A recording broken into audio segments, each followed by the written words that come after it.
නින්දක් අහලකවත් නැතුව ඇස් පියාගත්තේ යශෝදරා සිදුහත් යන්නේ ඩෑරල වුණාට සමහර විට සඳලු තලයට තුවගෙන ගිහින් ඉක්කි ගහන්න ඇති සිදුහත් නොපෙනී යනකම්ම. ආපහු හැරිලා නොබලපු නිසා සිදුහත්ට නොපෙනුනාට චන්නයි කන්තකයි දෙන්නම දකින්නති ඒ දරාගත්තු යසෝදරාවගේ පින්වන්ත මුහුණ.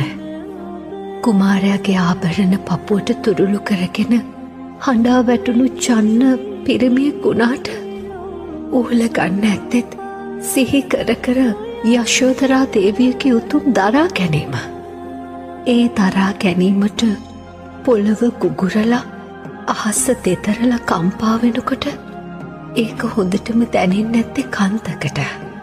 කන්තකගේ ලය පැලුණ කිව්වට සමහර විට කන්තකගේ ලය පැලුනේ ආපහු ඇවිත් යශෝදරා දේවියගේ මූණ බලන්න බැරිකමටත් එක්ක වෙන්න ඇති. එදා යශෝදරාව රළු ආහාර වැළඳුවේ පඳු පාට ඇඳුම් ඇන්දේ උඩු මහලෙන් බිමට නොබැස්සේ ලෝකෙ කාටවත්ම නොදෙවෙනිව ඒ පපුවේ තිබුණු අසීමිත ස්වාමි භක්තියට.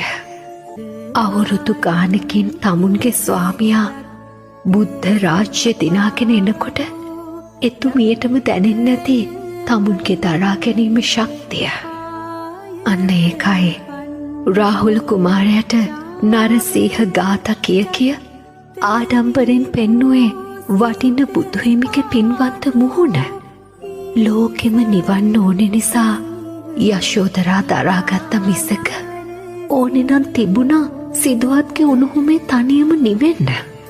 එකම එක කඳුලක් හරි හෙළුවනං එදා යශෝදරා සිදුහත්ට පේන්න ඇත්තටම අත බුදු කෙනෙක් නෑ මේ තුන් ලෝකෙටම.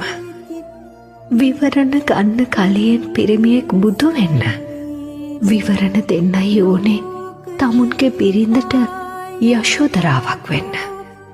ගෑනුන්ගේ කඳුළුවලට හේතු දුන්නෙම පිරිමි වුණාට පිරිමින්ට දිනන්න රජවෙන්න බුදුවෙන්න හේතු දුන්නෙම ගෑනුන්ගේ අසීමිත දරා ගැනීම.